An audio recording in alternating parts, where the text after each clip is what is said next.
अस्सलाम वालेकुम रहमतुल्लाह नाज़रीन कराम। पाकिस्तान क्रिकेट टीम को पहले टी20 मैच के अंदर इबरतनाक हार के बाद अब सबकी नज़रें दूसरे टी20 मैच पर मरकूज़ हो चुके हैं। पाकिस्तान टीम कौन सी तब्दीलियां करने जा रहा है दूसरे टी20 मैच के अंदर, कौन कौन से खिलाड़ी आपको देखने को मिलते हैं कि ये मैच कब कहाँ कितने बजे शुरू होगा, मुकम्मल तफसील मैं आपको देने जा रहा हूँ। आप इस मैच को किस तरीके से देख सकते हैं वो भी मैं आपको बताऊँगा। अब तमाम लोगों से गुजारिश है कि वीडियो को बिल्कुल आखिर तक देखिएगा। वीडियो को सबसे पहले दिल से लाइक कर दें। मैं आप लोगों से यार दिल से पूछना चाहता हूँ, मुझे ज़रूर कमेंट्स के अंदर बताइएगा आप कप्तान किसको देखना चाहते हैं पाकिस्तान का। आपके ख्याल में कौन सा ऐसा बेहतरीन ऑप्शन है जो आप समझते हैं कि भाई साहब पाकिस्तान की टीम के अंदर होना चाहिए उसको, और वो पाकिस्तान टीम की क़यादत को अच्छे तरीके से लेकर चल सकता है। ज़रूर कमेंट्स करें और कमेंट्स में मुझे बता भी दीजिएगा।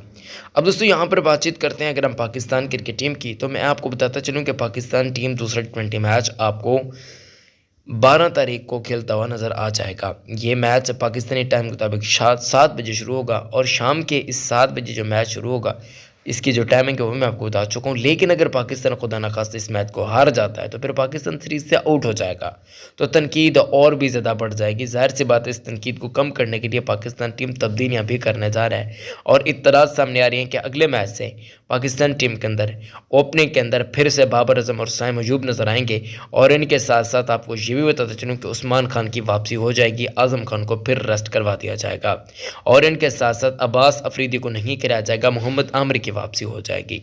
ये कुछ तब्दीलियां होने जा रही हैं यार। वैसे अब्बास अफरीदी को क्यों आखिर इतने मौके दिए जा रहे हैं, हालांकि जमान खान बना बनाया टैलेंट था, ये सोचने वाली बात है। जबकि इससे पहले आप लोग हारिस के बारे में भी जानते होंगे कि हारिस को किस तरीके से मौका देकर और फिर उस टैलेंट को भी ज़ाया कर दिया गया। यानी कि ये टीम के साथ क्या खिलवाड़ किया जा रहा है समझ से बालातर है।